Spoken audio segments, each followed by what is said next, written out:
Hello, I'm the Nostalgia Critic guy. Remember it so you don't have to. Fucking remakes. Yeah, sometimes you get a good one, but for the most part, they're entirely pointless. So what if it doesn't always follow the original subject material? When a film is good, it's friggin' good. If it's not broke, don't break it. Once in a while, you get one that sort of leaps through the cracks, but for the most part, they're entirely shit. Why am I on the subject of remakes? Because I'm here to talk about Total Recall. The original. Not the crappy-ass remake that I haven't seen, but I'm sure it's crappy! Actually, the original would be the short story We Can Remember It For You Wholesale by the famed sci-fi author Philip K. Dick. In this version... Dr. Winky, what are you doing here? You're not even on my show! Sorry, Critic. Ever since he went open access, he kind of became self-aware. Hi, Sci-Fi guy. I try to keep up with him, but, you know, internet. So, what were you doing that got his attention there? I was just doing a review of Total Recall... nothing? Really? Because, 90% of what he knows comes from sci-fi nerds. He may have detected something. Nope. Just an Arnold Schwarzenegger movie. You wouldn't be interested. You sure? Because Arnold sure was in a lot of sci-fi movies. Wait, it's not January. Dude, I stopped doing Schwarzenegger month like a few years ago. And besides, I wouldn't do Total Recall on that.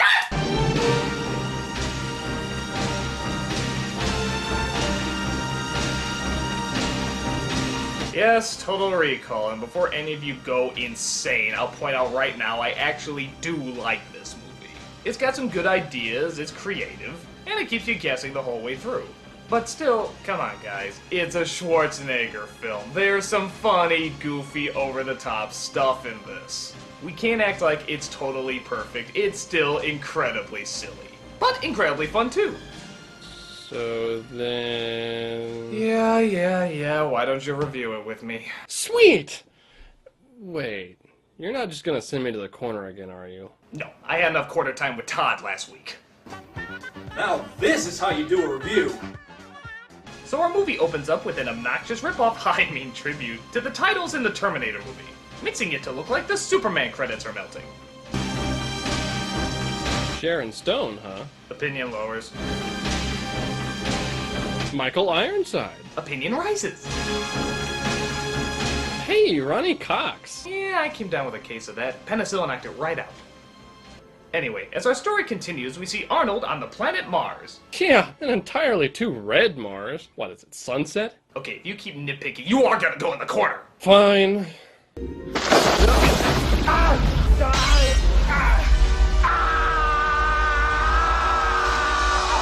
That's the look he gave after he found out one of his maids was pregnant. But we quickly learn it was just a dream, and Douglas Quaid's real life is just as boring as everybody else's. Except for the whole being married to Sharon Stone thing, I guess, and being completely ripped. And more violence last night on Mars, where terrorists demanding independence once again halted the extraction of turbinium ore.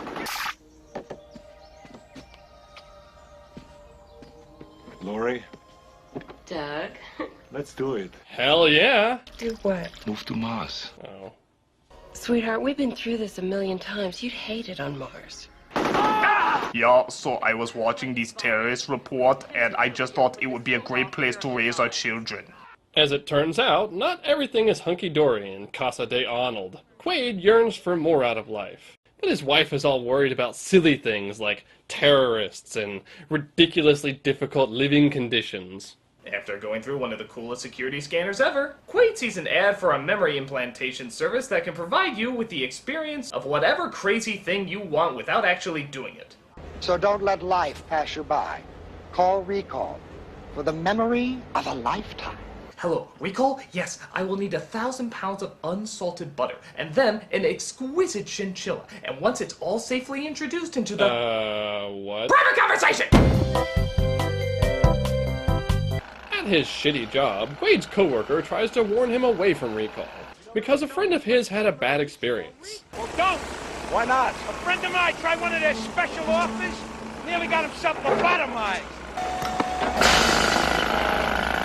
Or is there something more sinister afoot? But he decides everyone's full of shit and goes to check it out anyway. At Recall, he's sold an upgrade on his Mars experience and gets strapped in. First trip? Mm-hmm. Well, don't worry, things hardly ever fuck up around here. Good to know? They begin the procedure, but you know it's not going to be that simple. Cue the Arnold noises! You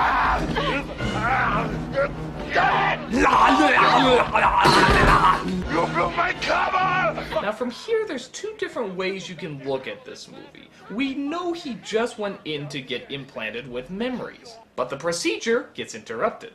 Or does it? Do we go with what the scene is telling you, or is this already part of the simulation? Are you kidding? It's totally real! They just haven't implanted the secret agent protocol yet! But this is after he laid his head back into the implant machine. Technically, everything after that point could be going on in his head. Down the corner! So they decide the best thing to do is wipe his mind and dump him in a cab. I'm sorry. Would you please rephrase the question? Huh? How did I get in this taxi? The door opened. You got in. Played by Robert Picardo. That guy from Star Trek? He was on Voyager. Oh, that would explain why I don't give a shit. On his way inside, he's waylaid by Manny DeVito from work and a group of hired goons. Hired goons? You blamed Quaid! You blamed about Mars! Are you crazy? You should have listened to me, Quaid. I was there to keep you out of trouble. See? I told you it was real. That explains the evil eye he gave him. That could have meant anything. Man, how does he fit into those pants? And then he beats the crap out of all of them. What are you doing? Some man just tried to kill me. Doug, I'm gonna call a doctor. Don't call anybody. Oh. Hello. Hello, Michael Ironside. If I used a video phone, I would answer it like that all the time. Hello. Hello. Quaid returns home to warn Lori and is suddenly attacked by a suspiciously Sharon Stone-shaped shadow. After taking 2 to the cookies, he finally starts to get some answers. Sorry, Quaid. Your whole life is just a dream. When he realizes she's just been buying time for Ironside, Quaid knocks her on her ass and escapes before they show up. Looks like he forgot the Skull Vision scanners, though. But for Arnold, it's a minor problem. Yeah, he totally wouldn't be ripped to shards by all that glass or anything. I am tougher than Jesus! Quaid hides out in a dingy motel where some completely random person tells him he's being tracked. What do you want? They've got you bugged. They'll be busting down your door in about 3 minutes unless you do exactly what I say. Don't bother searching. The bug's in your skull. That's right, I forgot I don't have X-ray vision. Who are you? Never mind. Wet a towel and wrap it around your head. That'll muffle the signal. A wet towel? Really? Are you screwing with me? You know it must be true because I was able to say it without laughing my ass off. Oh, okay then. Okay, what next? Get a robe and puff your chest out like your cock of the walk. Oh, and some ready whip. What? Don't give me that look. Your life depends on it. Okay, fine. Good. Now shave your nuts. What? Do it! So the mystery man leaves a case for Quaid and is never seen again. Inside the case, he finds an assortment of supplies, including cash, fake IDs, I don't know what the hell that is, and this cool hologram projector. But wait, there's more! He finds a message from himself on a comically oversized laptop. You are not you. You are me. No shit. Deep, man. First, let's get rid of that bug in your head. Take this thing out of the case and stick it up your nose. Don't worry, it's self-guiding. Just shove real hard. Those are words I never want to hear out of Arnold. I could possibly never get an erection again. Some lines after you hear Arnold say it, you'll just never hear the same way again. Like, put that cookie down. Oh, you haven't heard Get Your Ass to Mars? Get your ass to Mars. Get your ass to Mars. Get your ass to Mars. I hate you. Get your ass to Mars. When you hear the crunch, you're there. Come follow my nose. It always knows. Kellogg's Fruit Loop cereal with natural orange, lemon, and cherry flavors. And when we get to Mars, we're following this random large woman. So how long do you plan to stay on Mars? 2 weeks. Have you brought any fruits or vegetables onto the planet? 2 weeks. Pardon? 2 weeks. 2 weeks. The large woman does her best Arnold impression before revealing it is Arnold. Catch! And also a bomb. Get ready for a surprise. It's one of those classic military-designed exploding large lady head bombs! Buy them now at any army surplus. In the ensuing chaos, the vacuum seal is broken and Quaid escapes. Open the goddamn door! I can't! Open it! They're all connected! Wow, that argument was awkwardly intense. Yeah. Hey, sci-fi guy, we have to go to commercial now. No, I don't do mid-roll commercials on my show. You have to pull it. I can't! Why not? They're all connected!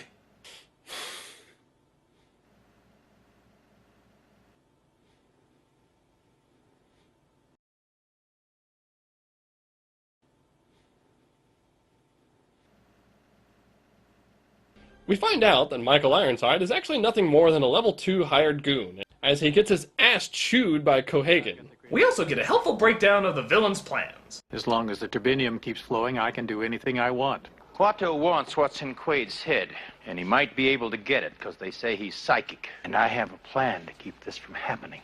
Do you think you could play along? Yes, sir. Because otherwise I'll erase your ass. Wait, he'll erase his ass? Like his whole ass? Or will he erase his memory of having an ass? Maybe just the crack. Will he only have one butt cheek? How will he sit? How will he poop? Quaid is hailed by a cab, and just in the nick of time, because things get real violent real fast. Damn you, Winnie! What the hell was that? An accident? That's the rebels, man! Well, what do the rebels want? What do the rebels want? Weren't you obsessed with Mars earlier? Remember all those news reports you were watching? What, did you just tune out all the talky bits?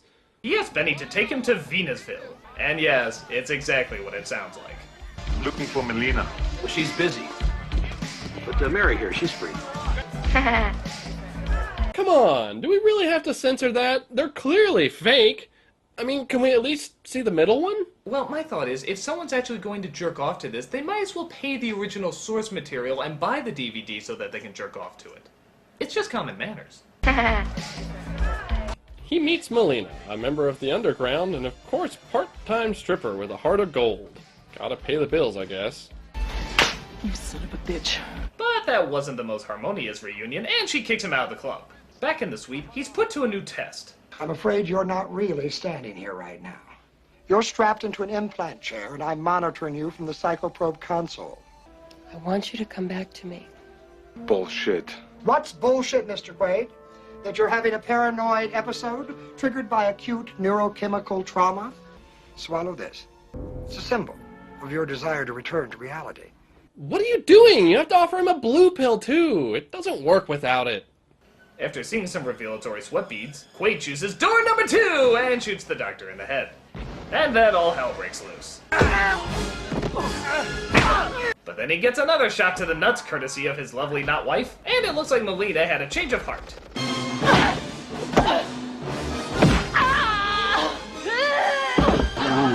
Cat fight. Doug. I think those testicles are demanding revenge.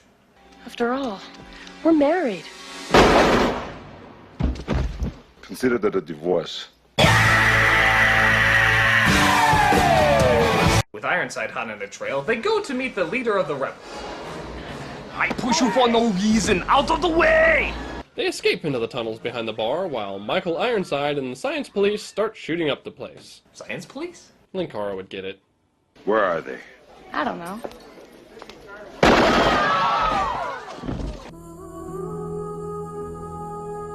Cohagen orders Ironside to retreat and has the air to Venusville shut off. Meanwhile, Melina, Benny, and Quaid make it to Quato. What do you want, Mr. Quaid? He was my favorite garbage pail kid. He attempts to read Quaid's mind, but unfortunately the party is busted up by Cohagen's massive underground drills. Get to the airlock! Follow me! Get to the chopper! Oh wait, wrong movie. La la la la! It looks like they've escaped, but then we find out that Benny's not the fun comic relief character we thought he was. Congratulations, Quaid. You led us right to him. How can you do this? You're a mutant. I got 4 kids to feed. So what happened to number 5? Ah, shit, man. You got me. I ain't even married. I'm working on my one-liner for your death scene even as we speak. Melina and Quaid are taken to Cohagen, who reveals that everything up until this point has been a setup by them in order to get close to Kuato. You see, it's my body you've got there, and I want it back. Sorry to be an Indian giver. So, adios, amigo, and thanks for not getting yourself killed. Hey, maybe we meet in our dreams. They're ready to re-implant Hauser into Quaid, so he's strapped into the chair. And what about the poor innocent people in Venusville? Fuck him. Okay. Oh, Quaid, I'm having a party tonight. Why don't you and Melina drop by? Remind him, Doc? Oh, sure. See you at the party. But of course, he's not the type to be tied down. And after summoning the biggest Arnold face you've ever seen in a movie, they bust loose and make it to the reactor area. Penny has upgraded his cab and goes after Quaid and Melina. Quaid manages to drill through the oil line to disable the drill dozer, leading to one of the most over-the-top lines in movie history.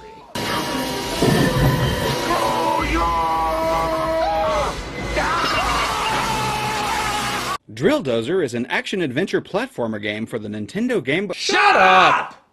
Luckily, in Benny's attempt to murder them, he has led them directly to the reactor room.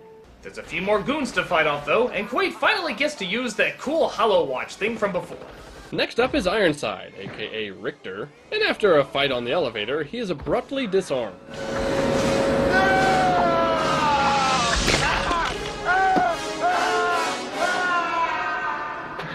See you at the party, Richter!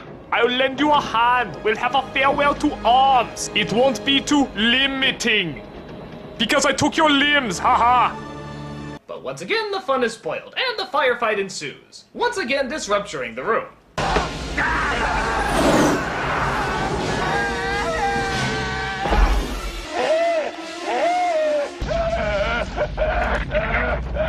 Oh my god, he's changing into the truck driver from Pee-wee's Big Adventure! Quaid does manage to start the reactor, but shortly afterward, he and Melina are sucked out as well.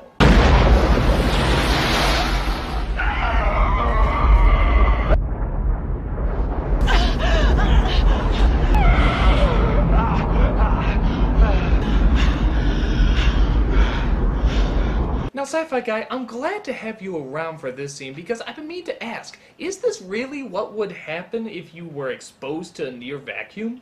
Is the whole explosive decompression thing real? I have no opinion on the effects of the phenomenon referred to as explosive decompression. Really? You got nothing for me? The effects of explosive decompression have never been fully tested on the human body. Oh, okay then. Maybe I'll ask Mars Girl. No. I can tell you one thing, though. Even if the planet suddenly did gain an atmosphere, if that whole eye bulging thing did happen, that doesn't just magically go away. You can with Arnold's face! You shoot me in the eye, I just put it back together! And so Quaid saves the day, gets the smoking hot lady, and lives happily ever after. Just like a real action hero. Lending more evidence to the theory that this is all a dream.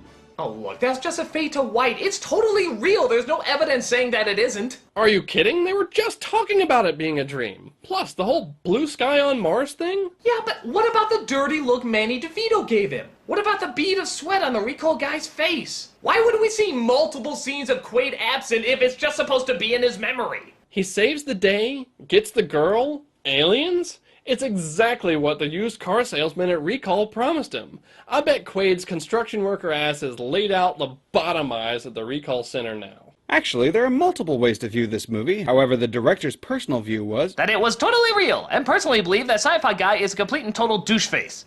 Are you editing Wiki to win an argument? No. Oh, that's it. I'll have to listen to any more shit from you. Go to the corner! Oh, you can't put me in the corner this time. I'm in my own house, control center. Ah, but you forget. I'm editing the review. And mute. So that was Total Recall. How does it measure up? Surprisingly pretty well. The story was solid, the early digital effects were well integrated, and by God, the practical effects were amazing. Of course, being an Arnold movie, it still has its goofy points, but overall, it was a lot of fun. It was all the fun of a bad movie without it actually being a bad movie. So I enjoy it big time. And to answer the question, was it a dream or was it real? I don't give a shit. And frankly, neither should you. I just want to screw with that Sci-Fi Guy, which is always a lot of fun. Yes.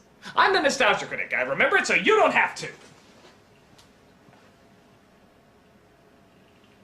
Okay, we'll split the difference. Here's the nostalgia clip of the day.